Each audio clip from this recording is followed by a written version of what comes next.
नमस्कार, मैं मंथन वंचित मिशन के मंच से आप सभी का स्वागत करता हूं। महाराष्ट्र में वंचित बहुजन आघाड़ी के कार्यकर्ताओं ने आरएसएस के विरुद्ध में मोर्चा निकाला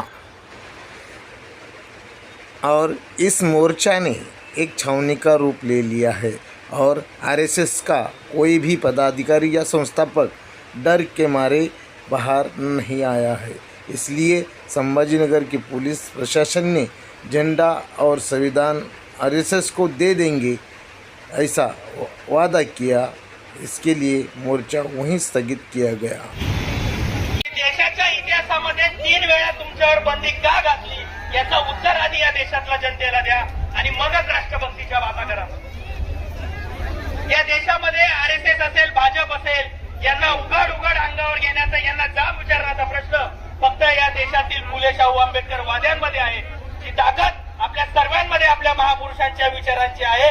ती ताकद या देशामध्ये कोणामध्ये नाही आणि म्हणूनच हे आरएसएस वाले, हे हाफचड्डी वाले या देशातील फुले शाहू आंबेडकर वाद्यांना घाबरतात। ही ताकद आपल्याला ठेवायची आहे, हा जाब आपल्याला विचारायचा आहे आणि अशा देशविघातक, देशविरोधी संघटनेला जाब विचारण्यासाठी मोठ्या संख्येने तुम्ही इथे उपस्थित झालात। तुमच्या कामाला, तुमच्या उपस्थितीला मी सलाम देतो। आपण देणार आहोत। इथे वर येण्यासाठी जागा द्यायची भैया, आता वेगळं सांगायला नका लो, नावं घ्यायला नका लो प्रत्येकाशी। बस थोडे पकड भाऊ जरा कोण आहे इथं तो खाली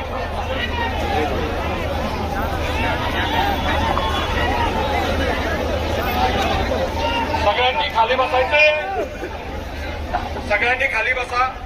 शांततेत, आरामात, व्यवस्थित कार्यक्रम आपल्याला हा पुढे न्यायचा आहे। साईडला जागा नको, आरामात काही गोंधळ करू नका। दादा इकडे उद्या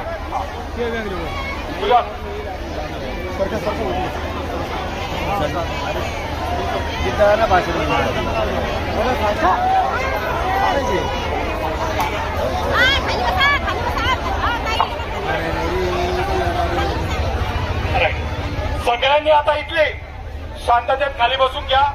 जीतरत्न पक्षात ह्या आमच्या वतीने स्वीकारण्यास मान्य केलेलं आहे। म्हणून आम्ही हे गिफ्ट जे वंचित बहुजन आघाडीच्या वतीने आणले, भारताचा झेंडा, रजिस्ट्रेशन ऍक्ट आणि तसंच भारताचं संविधान, हे पोलिसांना देणार आणि पोलीस आमच्या वतीने ते आरएसएस वाल्यांना वोटिंग करणार आहे असं त्यांनी आम्हाला सांगितलेलं आहे। आणि म्हणून या प्राथमिक स्वरूपामध्ये सगळ्यात पहिला गिफ्ट हा भारताचा राष्ट्रध्वज हा पोलिसांना देत आहे।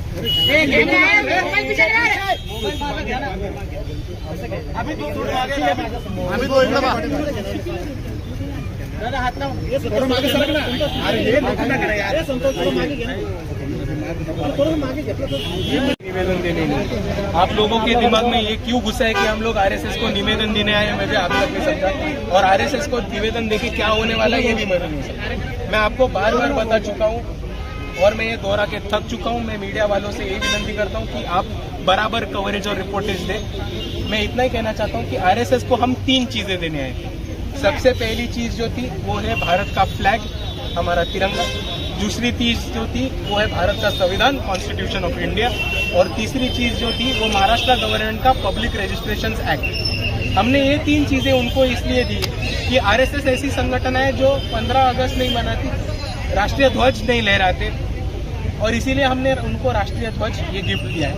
आरएसएस रजिस्टर्ड नहीं है तो वो अपने आप को रजिस्टर करे, इसलिए जिस एक्ट के मुताबिक वो अपने वो रजिस्टर कर सके उस एक्ट की कॉपी उनको गिफ्ट की है। और उसी मुताबिक ये देश संविधान पे चलता है और ये देश संविधान पे ही चलेगा, ये बताने के लिए उनको भारत के संविधान की कॉपी चाहिए। से आप यहाँ पर आए हो, आप कम में भी दे सकते, इतना बड़ा अमल करने की जरूरत क्या थी? ये लेकर सुविधा ही देना था, ये देना था, तो इतना ही। भाई देखो, उनके घर में शादी नहीं है कि मैं पर्सनल तोहफा लेके गया था। ये एक पॉलिटिकल प्रोटेस्ट है और ये पॉलिटिकल प्रोटेस्ट उसी तरह से दिया जाएगा। मगर बाबर मुझे जो कहते हैं कि जो हमको विरोध कर रहे हैं, जो संघों को विरोध करते हैं, वही सच्चे देशद्रोही है।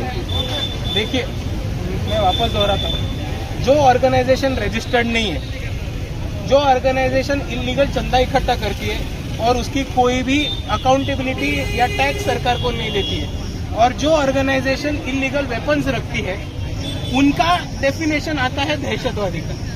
जो लोग बाबा साहब का तस्वीर लेके चलते हैं, जो लोग संविधान मान के चलते हैं, जो लोग एक हाथ में संविधान और दूसरे हाथ में भारत का तिरंगा लेके चलते हैं, वो कैसे दहशतवादी हुए? ये मेरा सीधा सीधा बावन से हुए साहब को सवाल है। वंचित, हमारा आंदोलन आज यहाँ पूरी तरह से यशस्वी और सक्सेसफुल हुआ है, और ये क्यों हुआ है ये भी आपको समझा है। हमने 3 चीजें आरएसएस को देने की कोशिश की। पहली चीज है रजिस्ट्रेशन एक्ट, भारत का संविधान और तिरंगा। आरएसएस का एक भी प्रतिनिधि हमारे गिफ्ट स्वीकार करने या हमारा तोहफा कबूल करने नहीं लगे। इसका एक ही मतलब है कि ये भारत का संविधान मानते नहीं है और ये भारत का राष्ट्र तिरंगा मानते नहीं है, भारत का राष्ट्र ध्वज मानते नहीं, क्योंकि इसमें हमारा अपमान सम्मान का कोई प्रश्न नहीं है। पर लेकिन ये पब्लिक प्रोटोकॉल है कि आपको अगर कोई संविधान गिफ्ट करता है, आपको अगर कोई तिरंगा गिफ्ट करता है, तो देश के प्रति इज्जत होने के नाते, देश के प्रति ऑनर होने के नाते और एक भारत का नागरिक होने के नाते ये आपका प्रोटोकॉल और आपका ये मॉरल रिस्पॉन्सिबिलिटी बनता है, ड्यूटी बनता है कि आप भारत का संविधान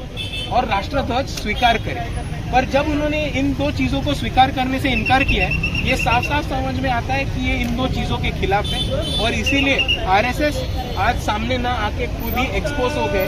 ये एक चीज है। और दूसरी चीज हम ये समझना चाहते हैं कि इतना बड़ा जब जन समुदाय निकलता है आरएसएस के खिलाफ, तो महाराष्ट्र में नहीं तो पूरे भारत में लोगों को विश्वास जाता है, एक ताकत मिलती है कि हाँ हम अकेले नहीं हैं, यहाँ पे पूरा जन समुदाय है जो आरएसएस के खिलाफ लड़ना चाहता है, और वो लोग हमसे जरूर जुड़ेंगे। ये बच्चे को गुनाह जो हुआ है इसके ऊपर आगे की क्या भूमिका है? ये बच्चे के ऊपर, राहुल मकासरे के ऊपर जो गुनाह दाखिल हुआ है, उसके हम वो पीछे लोग खारिज कर दो, ये हमारी सबसे पहले मांग है। वो अगर गुनाह खारिज नहीं होता है तो न्यायालयीन लड़ाई, कोर्ट की लड़ाई, और उसी तरह से पॉलिटिकल, और हमारा आंदोलन 90s से चालू था और वो आगे जाके बिल्कुल जारी रहेगा।